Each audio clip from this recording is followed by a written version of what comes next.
going to read verses 1 through 16. John chapter 19.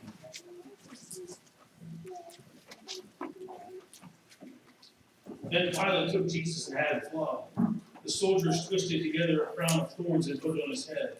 They clothed him in a purple robe and went up to him again and again, saying, "Hail, King of the Jews!" And they struck him in the face. Once more Pilate came out and said to the Jews, "Look, I'm bringing him out to you, to let you know that I find no basis for a charge against him." When Jesus came out wearing the crown of thorns and the purple robe, Pilate said to them, "Here is the man." As soon as the chief priests and their officials saw him, they shouted, "Crucify, crucify."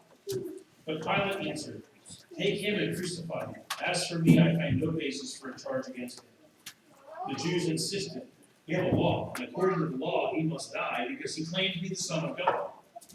When Pilate heard this, he was even more afraid, and he went back inside the palace. "Where did we come from?" he asked Jesus. "You refuse to speak to me?" Jesus gave him no answer. "You refuse to speak to me," Pilate said.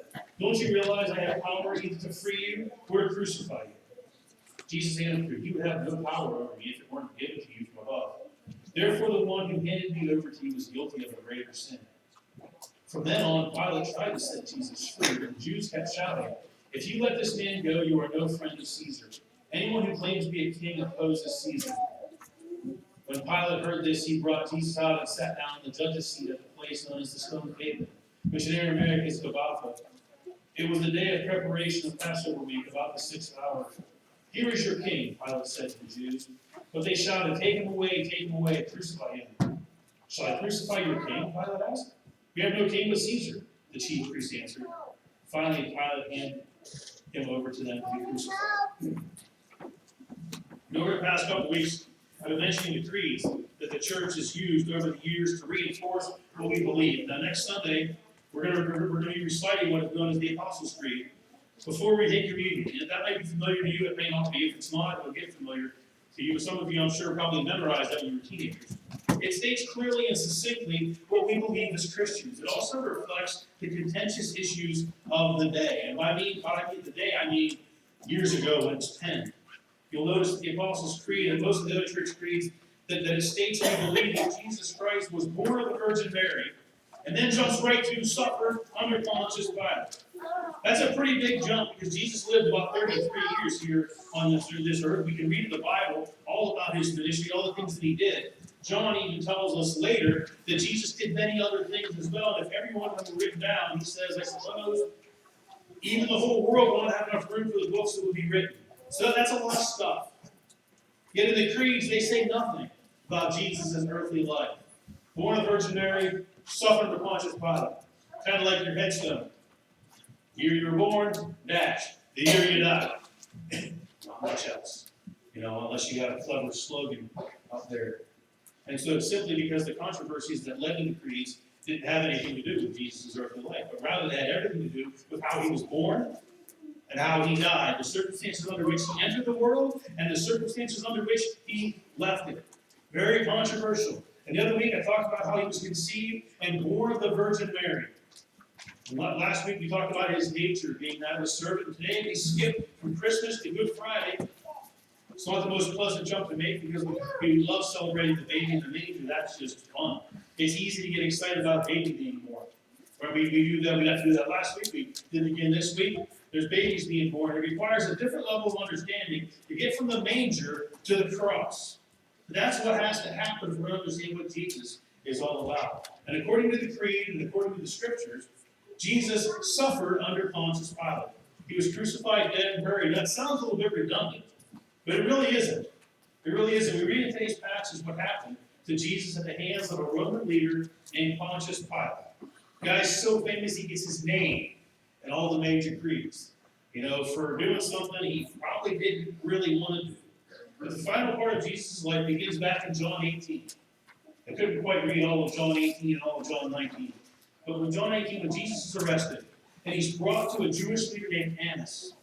And Annas questions Jesus for a little bit, then sends him to Pilate, the Roman governor. Pilate doesn't mess around. He doesn't have time for shenanigans. He's a busy guy. It says in verse 18:29, what charges are you bringing against this man? Jewish leaders get very defensive and give a very, very political non-answer type of answer. If you were not a criminal, we would not have handed him over to you. Well, that doesn't answer Pilate's question, does it? That's not what Pilate asked. Pilate didn't say, is he a criminal? Pilate says, what charge do you bring against him? And so we know he's a criminal. In other words, they don't know what the charge is, they just want rid of him. Sounds familiar.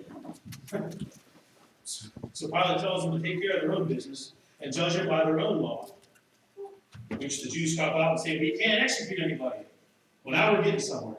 The Jews want Jesus executed, but don't have the authority to do so. So they're bringing him to Pilate and basically telling him what to do with him. Again, sounds familiar. So he goes back and talks to Jesus and asks him a simple question. He says, are you the king of the Jews? It's a pretty simple question in Pilate's mind. It sounds like a yes or no question, does it not?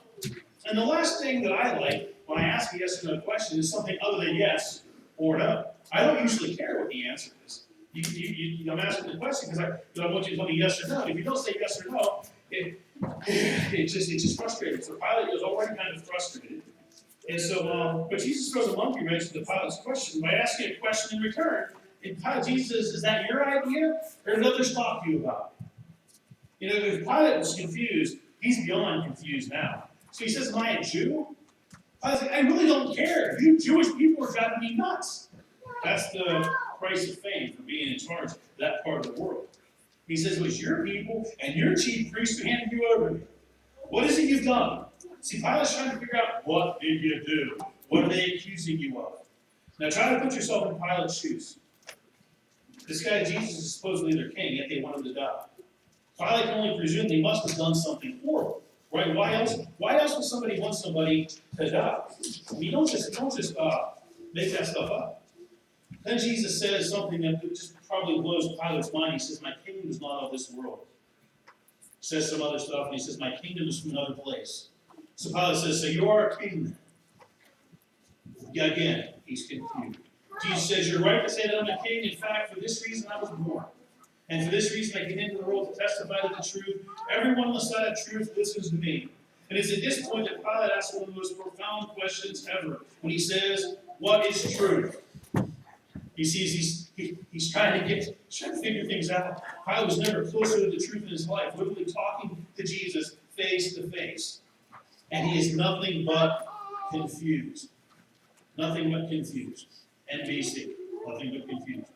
Just made that up. The only thing he can conclude is that this guy Jesus hasn't done anything wrong. So he tries to have Jesus released by appealing to this custom that they had of releasing a prisoner at the time of Passover. Pilate's like, phew, a way out. I can avoid getting my name in the paper for this one. He offers to release their king, but instead they cry out for Barabbas, who's clearly a criminal. And once Pilate realized the people were determined to condemn Jesus, we see that at the beginning of today's passage, that Pilate takes Jesus and has him flogged. The soldiers twist together a crown of thorns and put it on his head. They put a purple robe on him, and they mock him. And they call him names. They hail King of the Jews, and they hit him in the face. Pilate finally brings Jesus back out before the people, and they shout, crucify, crucify. And Pilate, probably exasperated by this point, says, you take and crucify him. As for me, I find no basis for a charge against him. But the Jews insisted we finally get to the crux of what is really bothering the Jewish people. They finally say, hey, we have a law, and according to the law, he must die because he claimed to be the Son of God. That's what's really bothering the Jewish leaders, what Jesus has said. That's why they want him dead. This also frightened Pilate. So he goes back to talk to Jesus again. He says, where did you come from? Again, how did you get here? What in the world are you doing here? Where do you come from? Pilate asks him, and Jesus doesn't answer. Probably because there's little to no chance that Pilate's going to understand, even if Jesus drew him a picture. He can draw a picture. Well, this is how it went down. Pilate, God spoke to Mary and said this, and God spoke to Joseph, and Joseph was a little nervous about the whole deal, and there's this long story here. Pilate's not going to understand that. So Jesus doesn't answer. And his lack of an answer bothers Pilate even more, causing him to say, you refuse to speak to me? Don't you realize I have power to free you or to crucify you? You can almost see Jesus shaking his head as he says, you have no power over me, weren't given you from above. Therefore, the one handed me over to you was guilty of a greater sin. But is it clear what Pilate understood Jesus to say there? It'd be nice if after this whole thing, Pilate came out to the press conference. We asked him, hey, what did you think of that guy? And Pilate's just probably just glad the day was over with at the end of the day. But he doesn't really think Jesus deserves executed. He really doesn't. And he tries again to have him set free. Because this guy clearly is not a threat to Rome. Jesus has never threatened the Roman government. He's here to set us free from our sins. That shouldn't bother Rome one bit. But the Jews kept shouting. And they even take it to the next level when they bring up Caesar. To the Romans viewed Caesar as their king. Caesar was also their God. You don't cross Caesar. Jesus wasn't crossing Caesar. But then they said anyone who claimed to be a king opposed Caesar. So Pilate still doesn't see a threat to Caesar, since Jesus didn't have any kind of army or entourage. How is he going to overthrow Caesar? He's one dude standing there, probably not looking real strong at this point from an earthly standpoint. And so he's no threat to Caesar. They kept shouting, crucified. Eventually they take the final step toward complete rebellion against God. When Pilate says, shall I crucify your king? And they respond, we have no king but Caesar. And that was the final death knell for those Jewish leaders. That's the final act of rebellion. You claim you have no king but Caesar. Jesus is the King of kings and Lord of lords. And at this Pilate against Jesus deserved to be crucified. This was certainly an odd trial. Pilate doesn't seem to want to crucify Jesus, but he doesn't want a bunch of ornery Jews shouting at him anymore. And that's what it boils down to. So he acquiesces. He hands Jesus over to be crucified. And when we say that Jesus suffered under Pontius Pilate, we aren't trying to lay the blame at Pilate's feet. We aren't even laying the blame at the feet of the Jewish religious leaders. Jesus had to die for the sin of the world. It's everybody's fault, right? It's my fault, it's your fault, it's everybody's fault. And he takes advantage. Jesus had to die for the sin of the world. He takes advantage of a corrupt political system. A corrupt system that would execute an innocent man who claimed to be the Son of God because it looked like he was opposing Caesar, and God takes care of the rest. So that's exactly what this is. Jesus, the Jews didn't have the authority to kill him. The Romans did. And in John 18:32 says this happened so that the words of Jesus had spoken, indicating the kind of death he was willing to die would be fulfilled. You see, this entire situation was orchestrated by God himself. When we said that Jesus suffered under Pontius Pilate, we are saying that a real first century Jewish guy named Jesus was tried and sentenced by a Roman governor named Pilate. It places Jesus at this moment in history when Pilate was governor of this part of the world. That puts Jesus in time. That puts him, he didn't just die on the cross in our imagination. He was really here in that moment. And you can look it up in the Roman journals when Pilate was governor of the world. It puts Jesus right there. Our Savior, our King, did indeed suffer, and Pilate was the governor. But he suffered so he could take away the sin of the world. It had to be this way. It had to be. In some ways, Pilate was just an innocent dupe in his whole story. Who knows when he went to bed that night, what was going through his mind, thinking, what's going to happen today? You know, when these guys decompress at the end of the day, and you sit there talking to other people, it's like, this was the weirdest day of my life. And now we still talk about Pontius Pilate, don't we? Because that's the way it had to be. The man who was without sin took the sin of the world and willingly gave himself up to die on the old rugged cross. Let's pray. Father God, we thank you for what you did in Jesus. We thank you for going to that cross. Lord, for taking advantage of a crooked political system. Lord, to execute the plan. To execute the plan for you to come into the world. It was this reason. And Lord, it was at this moment in time. And it had to be this moment in time. For you to come into the world and die on the cross to forgive us of our sins. Lord, as we celebrate that this morning. Lord, let it be real in our hearts and in our lives as we cling to the old rugged cross in your name. Amen.